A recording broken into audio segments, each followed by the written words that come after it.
Okay then, so this is a video where I'm just reading an article from Discus Video Game Facts. This is a great um, uh, blog blog site. But anyway, it's elitists are killing gaming from Titan Gaming Cube. Great guy or gal.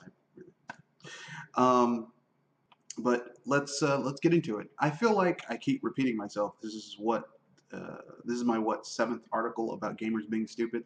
But here I feel, unlike the others who are ignorant at best, complete tools at worst, I feel now is the time to talk about the elitists in gaming and why they're dangerous. Um, and he's going to go through bullet points. Elitists are usually at the end of a fan base's life cycle or towards the beginning. To understand elitists, we have to look at a game when it begins. Let's take the game Undertale, as it is a very popular game. The fandom starts out okay, but you do begin to see signs of those attitudes take hold. When it all ends, all you're left are with those elitists, and they say even the stupidest shit to prove their point. So why are they only prevalent at the beginning and the end? Well, this leads to my next point, the turning point. This is where fandom gets completely stupid. I mean, just look at this. And I'm not going to show it, but basically the Szechuan sauce people who just lost their mind over that shit. So he says, this is a good example of a fandom going off of the fucking rails. I've heard of stories of this guy not being a Rick and Morty fan, but dear God, it's still cringy as fuck. You're amazed to know how a fandom, you're amazed to how a fandom just goes completely batshit insane. It's like a train wreck. You are amazed how it got bad. This in turn has divided the community into whether or not the medium you are consuming was even good or not. And that's how a fandom, it just isn't taken seriously anymore. But even this doesn't explain it. So the elitists move. Now, I did say that elitists are more prevalent at the end, but they can move from fandom to fandom, causing more shitty drama, hence why you see them at the beginning as well as at the end until the turning point appears. Then he goes over the different types of elitists. So how does this affect video games? Well, a lot actually, but there are different types of elitists in the gaming community. The standard elitist, these are the guys within the community that know the ins and outs of a game. These guys are very common to have subtypes.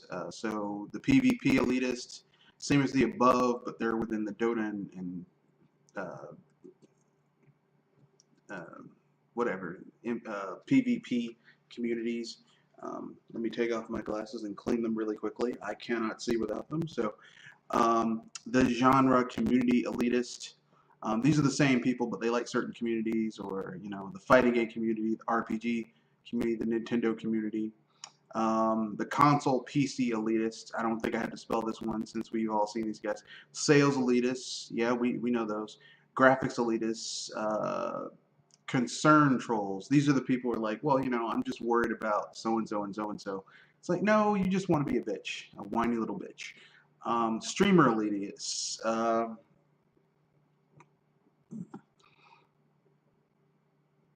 These are people who stream and do videos about games that are popular. As soon as that game is popular anymore, they jump off and do something else. Which, I mean, it is what it is. Why are elitists so prevalent among the gaming community? The author says he doesn't know. But despite this, elitists are relatively easily stopped. It's just a game. The point is, life is too short. Go have fun. Okay, then. So, yeah. Let me get into this. I will dissect this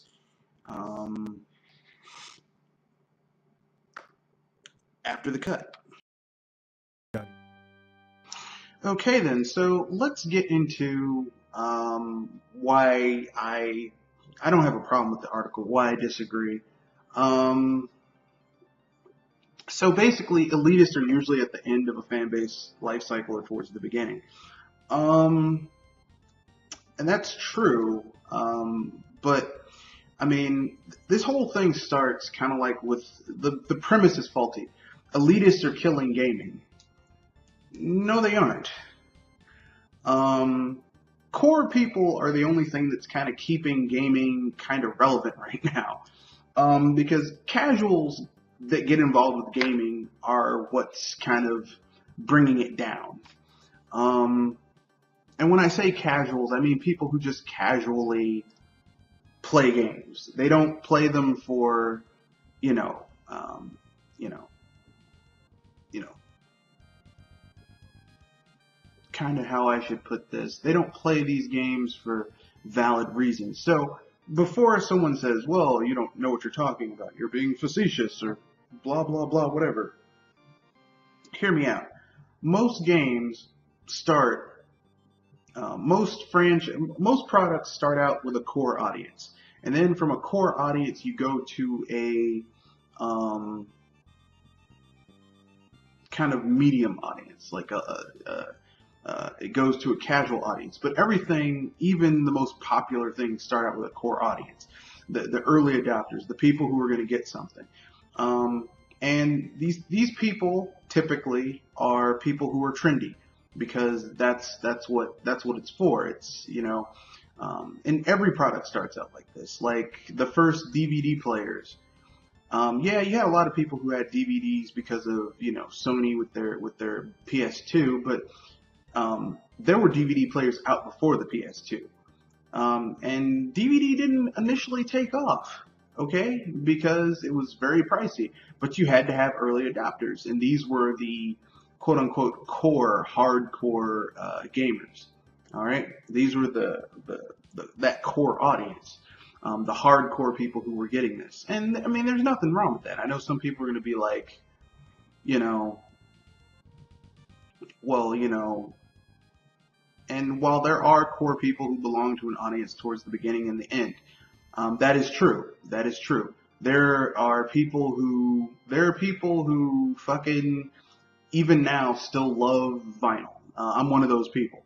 I love me some vinyl. I am a vinyl fanboy, if you will. Vinyl's like one of my favorite things in the world. I love me vinyl records, vinyl anything I love. But it's vinyl enthusiasts are what are keeping vinyl still around, right? Like your vinyl elitists. Because basically, if you were hoping casual people would like vinyl, they don't. So it's the core people that keep these markets still somewhat viable and fresh. And that's just the way it is. Now, as regards to some of the various examples you gave about the different types of elitists, there are fake elitists. One of the examples put into your in the comment section of your article is, people who claim they're Metroid fans. Metroid elitists destroyed Metroid fans, destroyed Metroid. Look, there are 11 Metroid games. There's Metroid, Metroid 2 Return to Samus, Super Metroid, Metroid Fusion, Metroid Zero Mission, which is a remake of the first game, but it has enough new stuff that it's kind of a new game. Metroid Other M. Okay, those are the main games of the Metroid franchise. Okay. And you can say Metroid 2 Samus Returns the remake. So that's 6 games, okay? Yeah, 6 games. All right. And from there we've got what?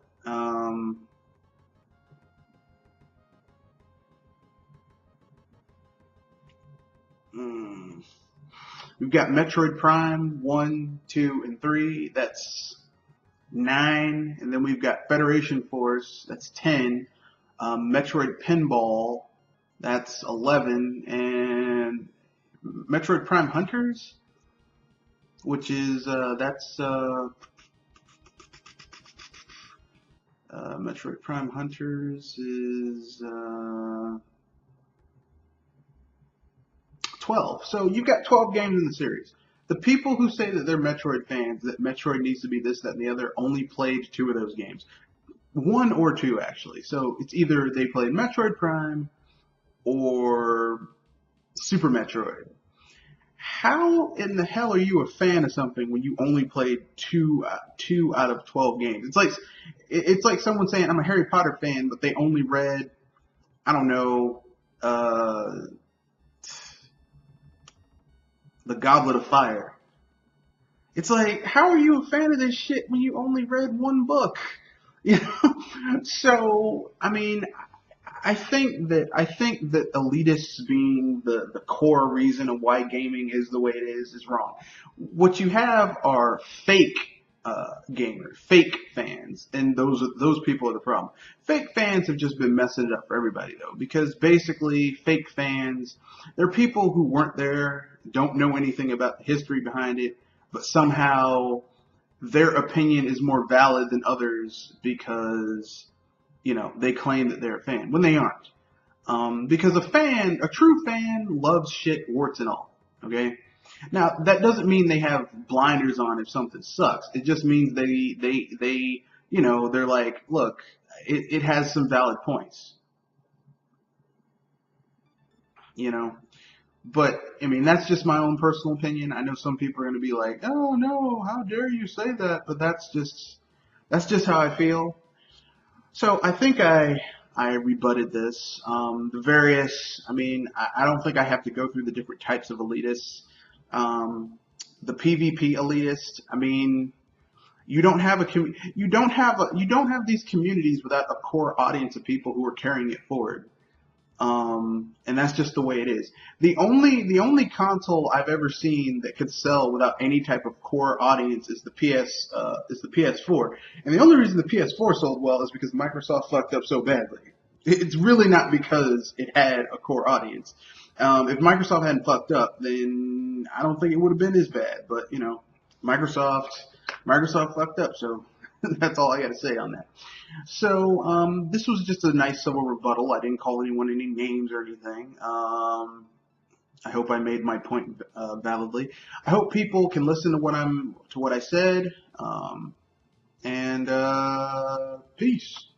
Oh, and this Friday we will be doing a special BS Busters cast this Friday at 8 8 p.m. to 9:30, and we will be doing the Sci-Fi Power Hour and BS Busters will be combined, so there will not be anything this weekend. We're doing it all on Friday. Peace.